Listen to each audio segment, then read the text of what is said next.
อ่าสบายดีเนาะมื้อนี้ก็จะมาแนะนำเกี่ยวกับวิธีการใส่รหัส Windows เนาะหรือว่าการใส่รหัสในคอมพิวเตอร์ของเฮาเนาะการที่ว่าเฮาใส่รหัสนี่ก็แม่นเพื่อว่าบ่อยากให้คนอื่นเนาะมาเล่นคอมเฮาเนาะถ้าว่าเขาบ่ฮู้รหัสเขาก็จะบ่สามารถเล่นคอมเฮาได้ฉะนั้นเฮาก็มาเริ่มกันเลยเนาะก่อนอื่นหมดเนาะให้เฮามาที่มาคลิกที่ตัวนี้ปุ่ม start คือตัวนี้คลิกเข้าไปบาทนึงจากนั้น จากนั้นให้เฮามาพิมพ์คำว่า user เนาะ user พิมพ์คำว่า user user เนาะคือตัวนี้จากนั้นให้มาเลือกที่user account คือตัวนี้คลิกเข้าไปจากนั้นให้มาเลือกตัวนี้ create a password for your account ตัวนี้เนาะให้คลิกเข้าไปจากนั้นให้เฮานี่ใส่รหัสเนาะใส่รหัสรหัสตัวเฮาจื้อได้หั่นแหละเนาะใส่ไปใส่ไปเลยเนาะหลังจากใส่รหัสแล้วตัวนี้ก็แม่นตัวที่2นี่ก็แม่นคอนเฟิร์มเนาะคอนเฟิร์มหมายความว่ายืนยันรหัสเก่าตัวเฮาใส่อยู่ทั้งเทิงนี่เนาะตัวเทิงกับตัวดุมนี่ให้มันคือกันเนาะจากนั้นแล้วหลังจากใส่รหัสที่เรียบร้อยแล้วก็คือให้เฮามา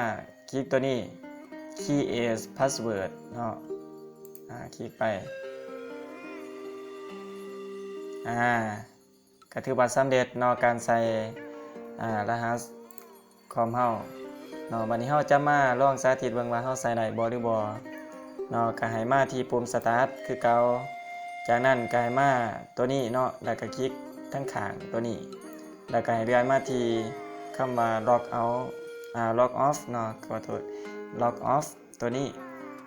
คลิกเข้าไป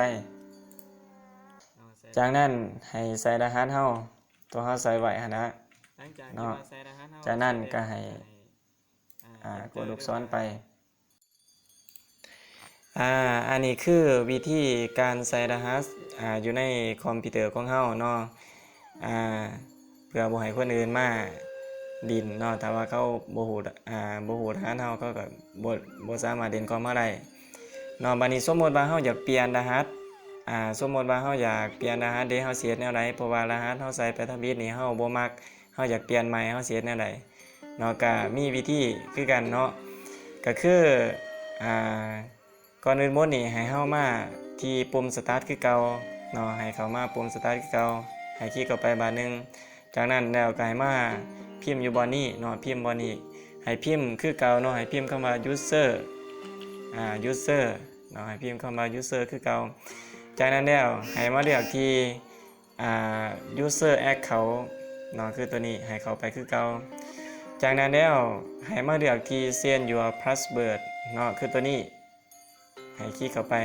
เนาะตัวนี้จากนั้นแล้วตัวทะเบียนนี่มันสิให้เฮานี่ใส่รหัสเก่าเฮาเนาะใส่รหัสเก่าเฮาใส่เข้าไปรหัสเก่าตัวเฮาใส่ทะเบียน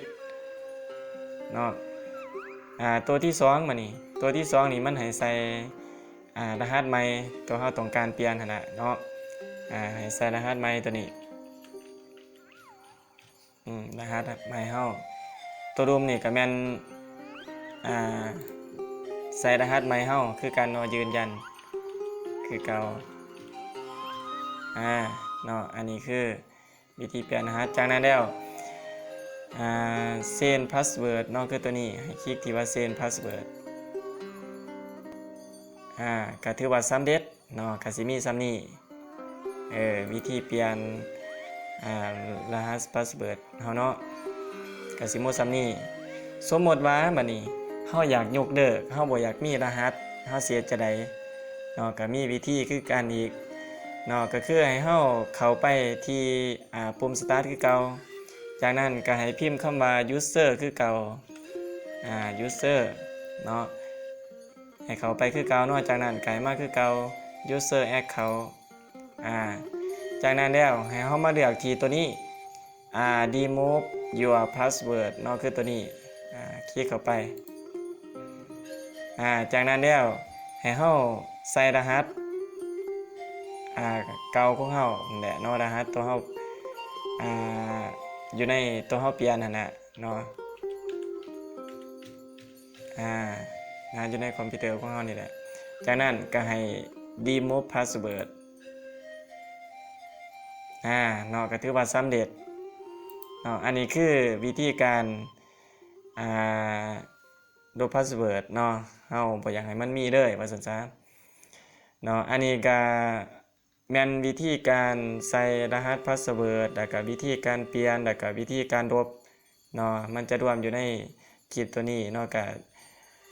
สิก็สิขอจบเพียงเท่านี้เนาะก็บ่มีหยังใดเนาะก็ถือว่าขอบใจ